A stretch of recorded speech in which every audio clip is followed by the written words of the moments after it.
Côte d'Ivoire, République démocratique du Congo, demi-finale de la CAN 2023.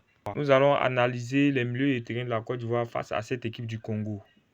N'oubliez surtout pas de vous abonner et de partager la vidéo.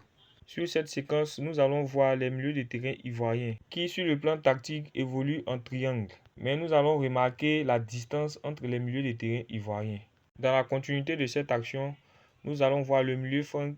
Dans la continuité de cette action, nous allons voir le milieu de terrain Franck Kessié qui ne fait aucun appel dans l'espace pour recevoir le ballon. Seul Mas Gardel sur le flanc droit de l'attaque fait un appel et qui sera mal servi. On ne voit aucune transition faite à partir des milieux de terrain. Sur cette séquence, on voit une remise de Franck Kessié qui après donne dos au jeu. Sur la continuité de cette action, nous allons voir encore une fois sur le plan offensif la distance entre les milieux de terrain ivoiriens. Nous allons voir déjà la distance entre Seko Fofana et le milieu de terrain congolais. La réception du ballon, Franck Kessié devait être dans cet espace-là, permettre à Seko de jouer en une touche. Et Kessié à son tour allait orienter le jeu, ce qui a mis Seko Fofana en difficulté.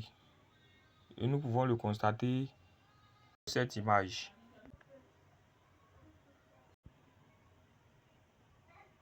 Sur ce clip, nous pouvons voir la perte du ballon après ce centre. Et sur le plan défensif, on peut voir les deux milieux de terrain ivoiriens en difficulté sur le pressing et un bon retour défensif.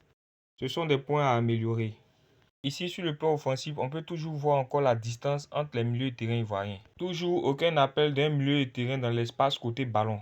Dans la continuité de cette action, on verra le mauvais positionnement de Seko Fofana qui devait être dans cet espace, afin de créer une transition par le milieu de terrain qui obligera le joueur à faire un jeu direct.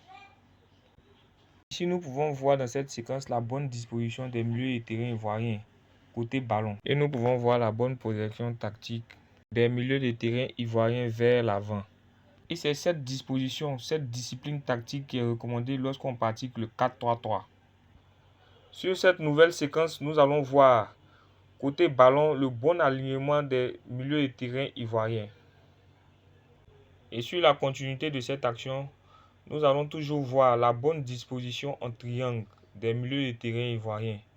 Et même quand les longues balles sont faites dans leur dos, ils pourront toujours récupérer les deuxièmes ballons. Toujours dans le même système sur la phase offensive, il faut toujours avoir des milieux de terrain toujours en triangle et toujours bien disposés. N'oubliez pas de vous abonner et de partager.